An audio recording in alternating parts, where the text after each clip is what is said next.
Yo guys, what's going on? Welcome back to another weekly forecast, and today we're going to be going over the VIP results from last week first, and then we're going to sort of talk about how and what was the mindset throughout the market period last week, why we sort of took those trades, and then we're going to sort of go through next week's forecast and what I'll be expecting next week. So let's sort of get into it. So last week you can see that our percentage was around about break even. This is because we were actually on the opposite side of the market throughout the whole week. So it's one of those weeks, I guess, I just have to say it is what it is. You can't just go and sort of changing your strategy each week. You do a sort of bad week. It's just one of those ones where the week actually might just be against you. And then you just have to sort of come back with the following week after, because I did have a look back and I was like, well, we were presented with this data at the time, during live markets. In hindsight, it's always like, oh, we should have done this, it should have been better.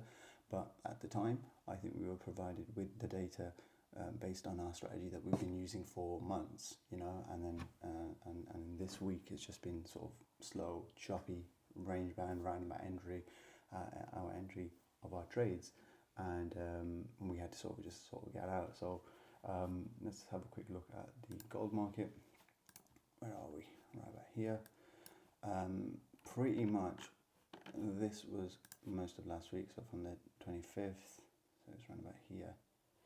So if I just get this, all this, that was the final week of March. So with the FOMC release, I did say on last week's forecast, that with price falling down from here, what we want to see is we want to see price, if it wants to continue lower, then this will be a chance to sort of look for sells on a retrace. But price did not do that. Price actually stayed above. So with this sort of analysis going back, this could have been like, right, price just came back to retest this order block, and now would like to continue up. But that's, put my hands in the air. That's actually looking at hindsight. At the time, I was actually going through and looking at, right, okay, price is actually retracing. I'm expecting price to then fall from the retracement, right? So if we look at the trades, we can actually see that I enter around about a certain time frame, and the VIPs know what the strategy is, and we sort of look for our trades, and we usually enter around about US session. So for US session, I'm going to mark the US sessions on each day, and then I'm going to sort of break this down. So pretty much US session was there, pretty much around about where we'd be looking for entries. US session was around about here, and then US session was pretty much here. So US session, if you look at the US sessions around Monday, Tuesday, Wednesday, and Thursday, right? We usually would enter the US session, see what the market is, and try either the trade reversal or continuation higher. So pretty much around about here, we tried to take the sell. Price obviously took out the prior highs and then sort of reversed back down. We did end up getting into the first sell. Obviously, a sell hit, and then the second trade we ended up entering. We ended up catching around about, probably making that loss back, right? But I wasn't happy because it was after the time, so I closed it near or less entry. But you can see the price only just retraced a little bit, and then at London session, price decided to do the most and fly to the moon, right? But at US session for us, this would have been a great entry. I unfortunately missed this one, and then price obviously came all the way back down. So then on Wednesday, price actually did the same thing before US session, right? And now US session was obviously used as support for a continuation higher. But for us, what we were looking for, to see if we can get that move back down, because at the moment price is really high during the day, according to the strategy. So I was looking to sell the market. So again, at that time, price was looking while I was live in the market, we were looking to get some sells in. But obviously we caught a little move, closed out around entry, and then market sort of continued, and then the same thing happened up here. So price obviously was doing some manipulation with GDP. We can see that price obviously took these highs out here first, these equal highs here, obviously filled in 50% of the wick, and then we ended up having this retracement. But this retracement was obviously for a continuation up, so price could actually attack the prior high. And looking back at this sort of move, and it was quite funny because price obviously pushed up with FOMC, retraced the day after, came back, filled the imbalance, right, to a T, pretty much. You can see that price actually just tapped this line, fill the imbalance of the FOMC release. And actually, I believe if we zoom in, and I'll draw a line at the bottom of the candle, look at that.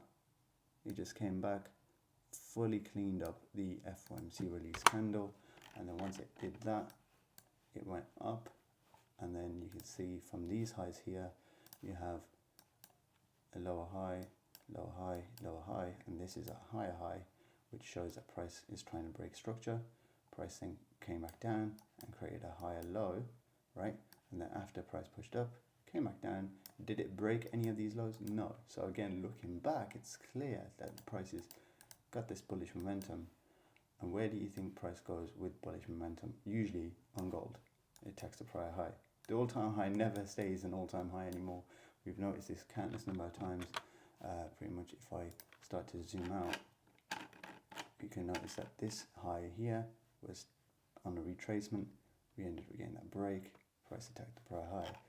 And this then happened again with this prior high here, where price sort of retraced, and then we ended up getting that attack of the prior high. And actually price held on this level and consolidated. So used it as a support level in a way. Price then consolidated, broke higher, retest, continuation. So obviously that's what I've been looking at. Let me undo all of these lines.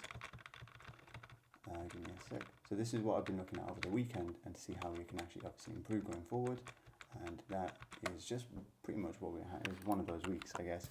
We were handed, the market was already making its move prior US session. So when we obviously were looking to trade, the price was way too high to start buying. We had to wait for a retracement to then get in. But that was usually after my trading hours. So I'm not going to go and break my system. My trading hours are around obviously when US session opens to around about sort of 3 p.m. UK time, so right 10 a.m. New York time. So then after that, so towards London close, I'm not looking to get any trades, because usually what tends to happen after is something like this, consolidation, and then same thing there, consolidation, and then let's have a look here. After that, consolidation. And then this, obviously because Thursday was actually the final day of the month, it was actually, we had bank holiday on a Friday, the market was closed, but you can see with Thursday, price actually went to attack the prior high to get that monthly close, right? So price actually pushed up, cleared this high, and then the candle actually closed up above here. So anyway, that was sort of the breakdown of last week and how we sort of could have been better. Now we're just going to go into the new month. So the month is April. These blue lines and red lines have been basically indicating what the whole month has been doing. So I wanted to sort of quickly touch upon this and sort of talk about where the month opened and where the month is now. March was absolutely a fantastic week, obviously for the bulls, because price opened at 2040 and closed around about $200 higher. So around about 2,000 pips of a move, to be honest. Price used the monthly open as support and basically never looked back. Price continued higher and pushed up towards 2,223. But don't be fooled, guys, because again, what I'm also looking at on the other side is if you go to dollar index, I'm also looking that the dollar index is still bullish. Okay, I'm still seeing that price will likely push into this daily fair value gap, and that's when we potentially could see market slow down its bullish sort of move. Price rejected off this volume void, pushed up. We do have a volume void still here. Price actually tapped into that, or tapped near that, actually retested this sort of order block. Price came back, filled a fair value gap, and then price pushed higher throughout the rest of the week. So whether what price wants to sort of retrace at the start of the week, to push in towards this could still provide support for price to push higher. So I'm looking for something like this. Now with this happening, with the dollar index being bullish, I'm still expecting some sort of sell movement into April. So don't be fooled with this move up. Price could have just taken its high, and what we could see if I remove this blue line is price start to push back down, right?